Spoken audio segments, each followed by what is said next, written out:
I think doing keg stands and bong rips as a medical student or doctor and posting that on your public social media is obviously of more concern. Faye Bate, doctor in the UK, is quitting medicine, and she has a series of shorts, 6 episodes on why. So we're going to go through them. I think Faye is the same person that had a quitting video in the past, and then at the end she's like, haha, JK, I'm staying. I'm staying in med school. Wait, what?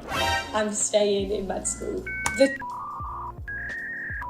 Did I just get clickbaited on this video? What? Fool me once, shame on you. Fool me twice.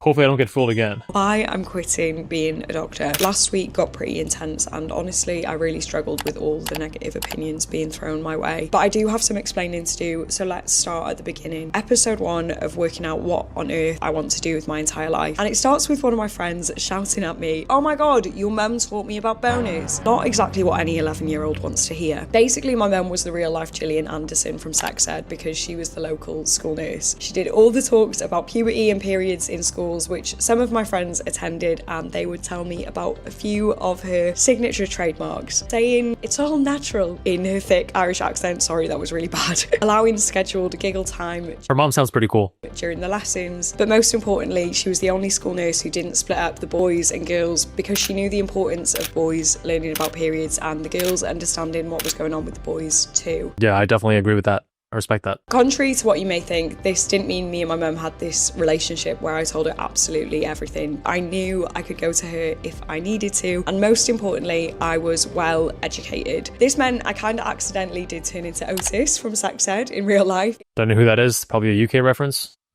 It was my first experience of really seeing how knowledge is the best antidote for 90% of problems, and what a privilege it is to be educated and have knowledge to share. And when I look back, it was probably a turning point in the road that pushed me towards being a doctor, but that doesn't really answer the question about why I'm leaving. And to explain, I need to take you back to 2015 for episode 2 of Finding the Missing Puzzle Piece. It's a fear so many women can relate to, asking your friends to check the back of your trousers, not wearing white for 1 week every month. I remember sitting in the headmaster's office on these really light grey chairs in my school skirt, scared out of my mind. A lot of focus on women's health in these first 2 episodes. I wonder, was she an OB-GYN? Was she leaning towards OB-GYN? Because I'm guessing that she's a junior doctor, if I'm not mistaken.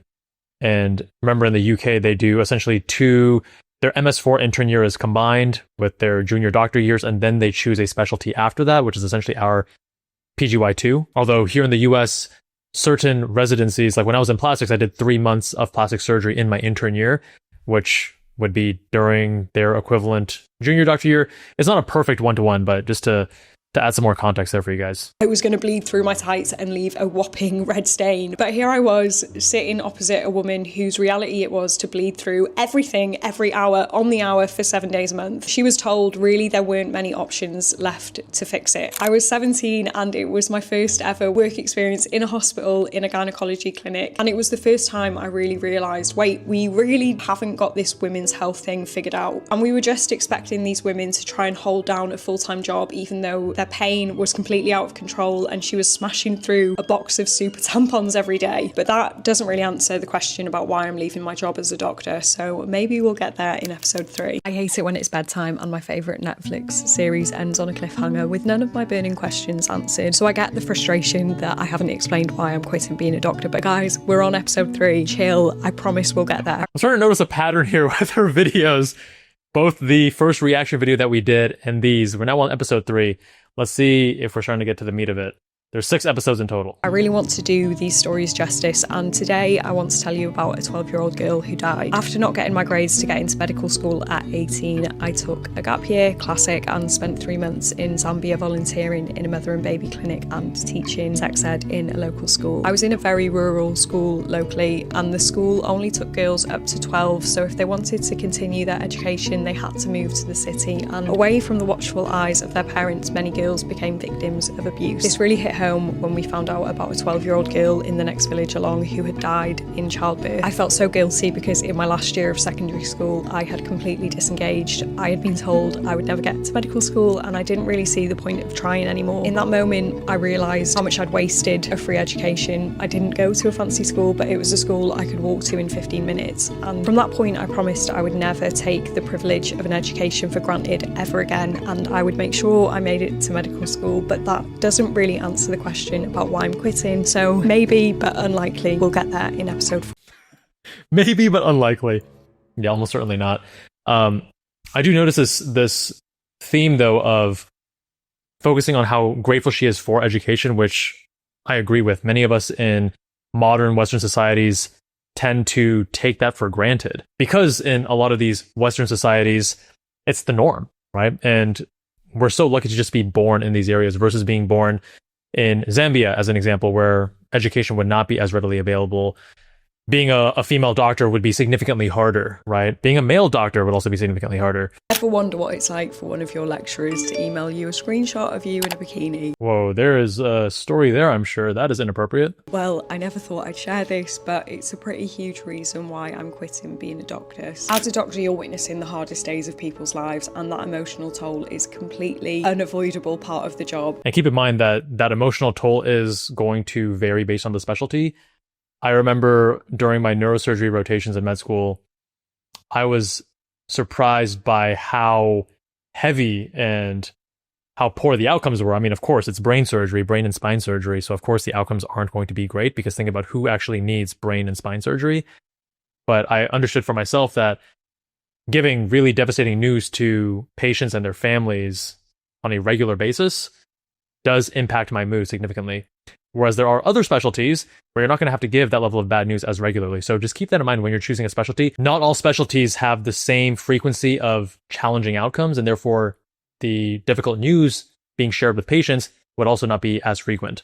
But what I really struggled with is there also seems to be this rule book that no one teaches you how to dress, how to act, how to speak. And if you don't follow this rule book, how could anyone possibly take you seriously? As you can imagine, even without posting videos on the internet, I stuck out like a sore thumb in medical school. I wasn't privately educated or well spoken, I was loud, and I had frazzled bleach blonde hair. Far from the poised, prim and proper medic archetype I was expected to be. Here in the US, I feel like there's a high degree of diversity in medical school.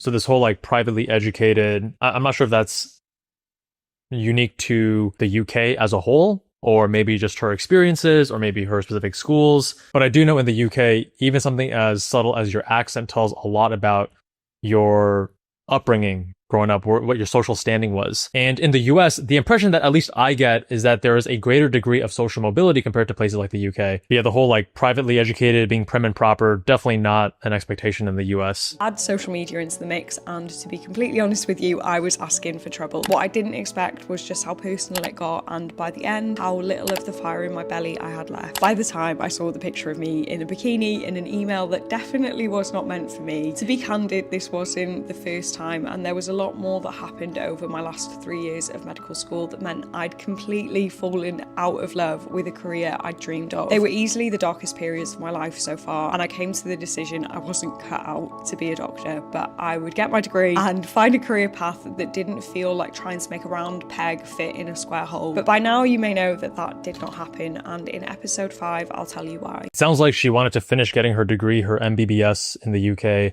before choosing to pivot. And I think for most people, that's a good idea. I do a lot of these consulting calls where students who are interested in pivoting or they're not fully satisfied, whether they're med students or residents or even attending physicians, we brainstorm on the next steps and how to build and design a life that fits their priorities, their values, and their desires. And one thing that comes up very frequently when talking to medical students is if you can, there are sometimes exceptions where you cannot, but if you can, definitely first get your degree because it opens up many future doors. And if you feel like you are one of those med students, residents, or attending physicians that doesn't feel like there's full alignment between what you're doing right now and what you want out of life, we are working on something very exciting that's going to address that exact need. Because from these calls, I'm seeing how strong of a need there is for something to guide people through this process. There's only one of me. I can only do so many calls, and more on that in the near future. So I was called common asthma in my first term of medical school. So in episode 5, explaining why I'm quitting being a doctor, I want to explain why I didn't do it sooner. After I was accidentally emailed a picture of me in a bikini by my lecturer, I lost faith in what it meant to be a doctor. So that,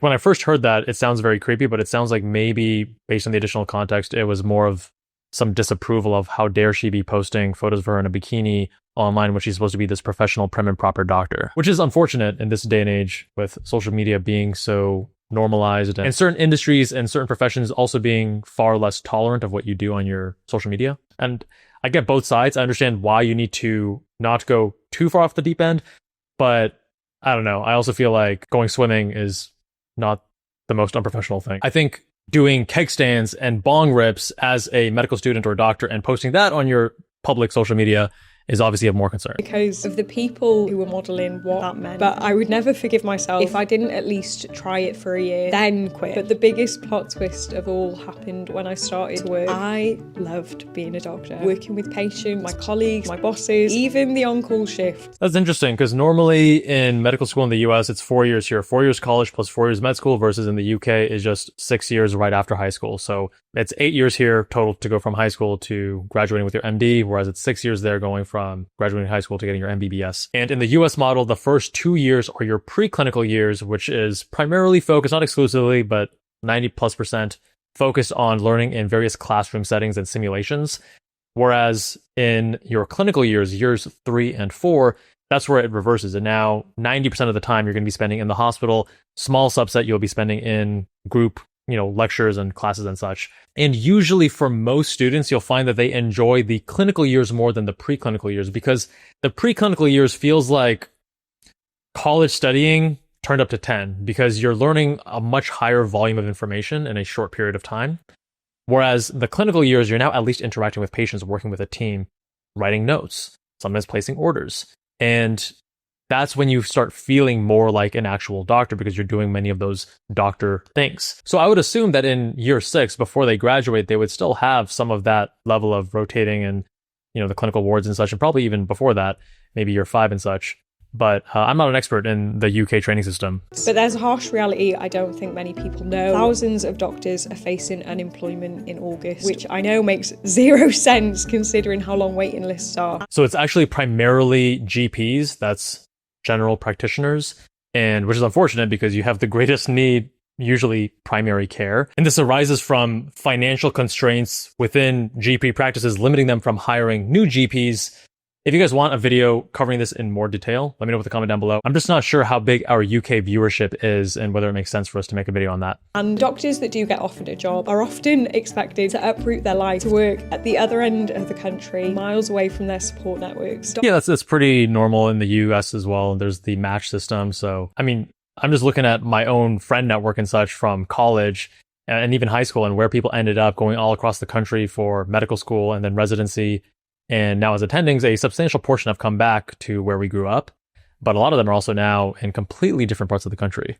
So that's also common here. And the US is a very big place, well, a lot larger than the UK too. Doctors are not quitting because they want to. They're often quitting because they have no choice. Oh, I thought the reason was that there weren't enough positions, not that they were quitting because they didn't have a choice, but because they weren't able to secure a position, which maybe that's just semantics there, unless I'm misunderstanding something. So I had a dilemma. I still really wanted to make a positive difference, just like my mum, the women I worked with in Zambia, and the doctors who have restored my faith. So because I never settled, I began on a mission to find an option that let me do it all. The missing puzzle piece, which I'll get to in episode 6. The last one, I promise. I think I just found out what I'm doing next year. Cliffhanger. Episode 6. Oh, fuck, that's not episode 6. Oh, god damn it. Episode 6 is not up yet. Dude, I really hope that I did not just get fooled again. I guess we'll see.